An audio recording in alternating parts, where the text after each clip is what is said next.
अनेकांच्या पोटातील ओठावर येणाऱ्या गुपितांची बिनधास्त मांडणी करणारं बातमीपत्र।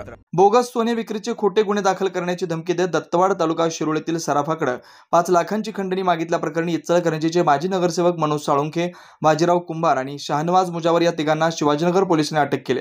या प्रकरणी पंकज सुभाष दानवाडे वय 29 राहणार नदीवेस रोड दत्तवाड यांनी फिर्याद दिली। याबाबत पोलिसांतून मिळालेली माहिती अशी 14 ते 18 मार्च 2025 या कालावधीत डायनास्टार CNC मशीन वर्कशॉप जवळ असलेल्या एका ऑफिस वजा रूममध्ये फिर्यादी पंकज दानवाडे याला बोलावून घेण्यात आलं। त्या ठिकाणी शाहनवाज मुजावर यांनी दानवाडे याला आत्ताच्या आत्ता आम्हाला 5 लाख रुपये दे अन्यथा इथून सोडणार नाही असं म्हणत शिवीगाळ व मारहाण केली। त्यावेळी भीतीपोटी दानवाडे यांनी जवळील 50,000 रुपये दिले। त्यावर मनोज साळुंखे यांनी राहिलेली रक्कम आता आणून दे नाहीतर तुला उघडा करून तुझा व्हिडिओ व्हायरल करतो, पोलिसात जाऊ नकोस, माझ्यावर भरपूर गुन्हे दाखल आहेत, तुझ्याकडे भरपूर पैसा आहे, त्यातील 5 लाख रुपये मला दे नाहीतर बोगस सोने विक्री करतो म्हणून तुझ्या माणसांना सांगून तुझ्यावर खोटे गुन्हे दाखल करतो, तुझ्या कुटुंबालाही ठार मारेन अशी धमकी दिल्याचं फिर्यादीत म्हटलंय।